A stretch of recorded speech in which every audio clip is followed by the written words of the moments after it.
le Buddleia davidi, donc dédié au révérend Adam Budleigh, qui est un botaniste anglais, de 1660 à 1715.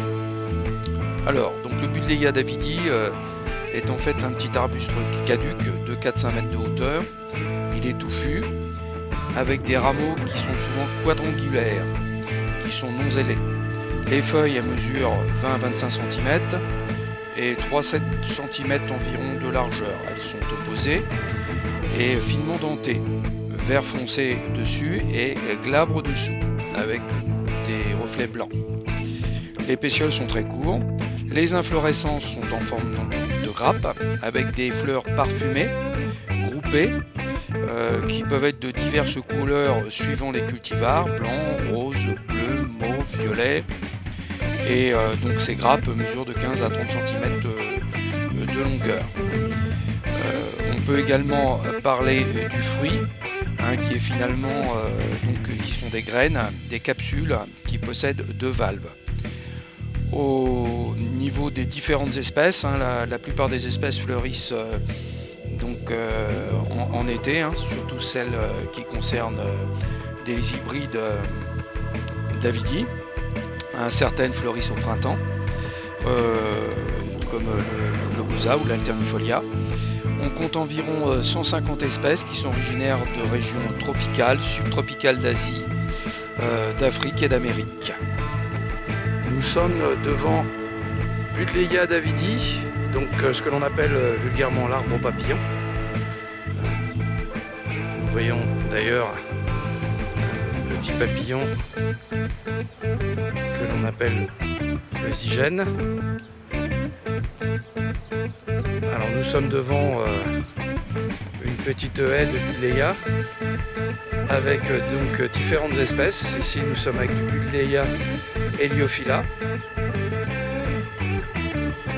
Les Buddleia donc sont très mellifères.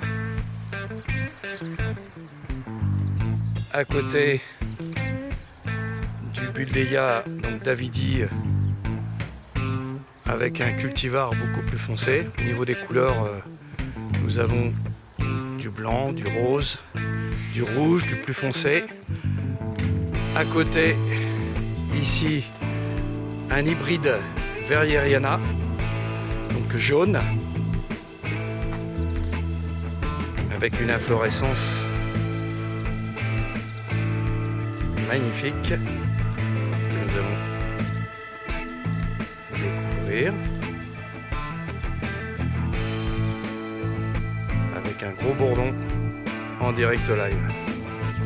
Donc, le Buddleia est considéré également comme une plante invasive à cause de sa multiplication par graines. Les graines sont relativement nombreuses et ont tendance à se disséminer en grande quantité. Nous sommes là devant un Buddleia, donc un feuillage plus argenté, que l'on appelle l'Ochin, Kin, cultivar. Et je vous montre également ce dernier Buddleia, qui est en fait un Buddleia qui a été obtenu avec un certificat d'obtention végétale qui s'appelle Miss Ruby, et qui est donc une innovation des établissements miniers, avec un rose beaucoup plus prononcé. Nous sommes devant Buddleia globosa, qui est un Buddleia qui fleurit jaune et qui fleurit au printemps, avec une rusticité beaucoup plus faible que Buddleia davidi. Donc là, on voit les restes d'inflorescence qui ont fructifié.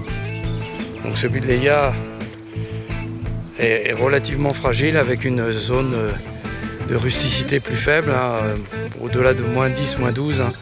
Il a tendance, c'est ce qui est arrivé d'ailleurs à ce pied, à geler puis repartir du pied. Alors début juillet, et nous sommes devant Buddleia foresti. Donc c'est un Buddleia qui fleurit entre la floraison, donc là, qui se situe entre la floraison du Buddleia globosa et puis le Buddleia davidi. Donc l'on voit effectivement que les inflorescences ont déjà évolué et sont en train de fructifier. Donc, une belle couleur en fait, de couleur pourpre bleutée, qui va se situer vers fin mai, début juin, pour après durer 3 semaines environ.